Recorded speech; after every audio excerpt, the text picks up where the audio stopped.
Kasus kematian tragis pensiunan guru bernama Hartini warga Pabungan Desa Berjongar, Goyoso, Karanganyar yang terjadi pada Jumat 5 September lalu akhirnya terungkap. Polisi telah mengamankan satu tersangka dalam kasus tersebut.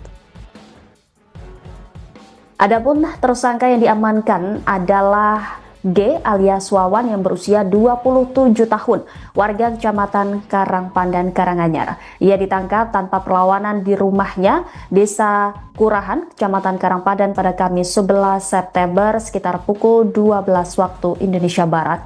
Kasih-Humas Polres Karanganyar Ibtu Mulyadi menjelaskan bahwa pengungkapan kasus ini didasarkan pada keterangan sejumlah saksi dan barang bukti yang ditemukan di lokasi kejadian yang mengarah kepada Wawan. Pelaku diduga kuat melakukan pencurian dengan kekerasan sebagaimana diatur dalam pasal 365 KUHP. Dari serangkaian pemeriksaan yang dilakukan kepolisian, ada fakta bahwa dompet korban yang berisi identitas tidak ada di rumahnya. Selain itu, korban SH diketahui baru saja menyimpan uang ratusan juta rupiah di bank.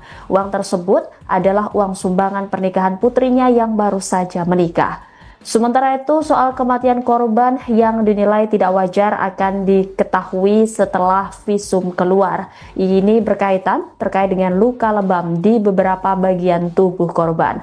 Kasus tersebut masih dalam penanganan Satreskrim Polres Karanganyar dan setiap perkembangan akan disampaikan secara terbuka kepada publik. Sebelumnya, korban ditemukan tewas dalam kondisi mengenaskan oleh anaknya pada Jumat malam. Awalnya korban dihubungi tetapi tidak memberikan jawaban karena curiga anaknya mendatangi rumah korban pada sore hari dan mendapati sang ibu sudah tidak bernyawa. Salah seorang warga bernama Anton mengatakan korban merupakan seorang janda yang tinggal sendirian di rumahnya.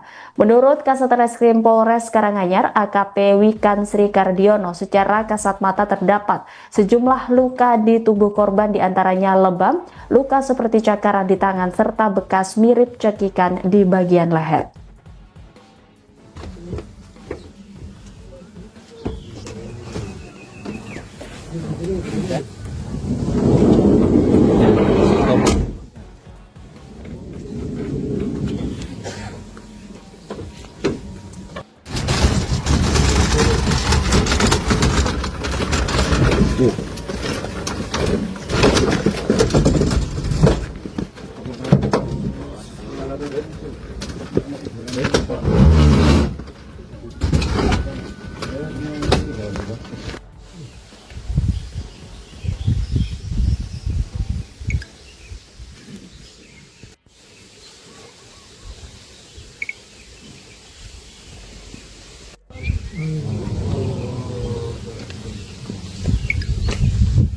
Allah Subhanahu wa Ta'ala.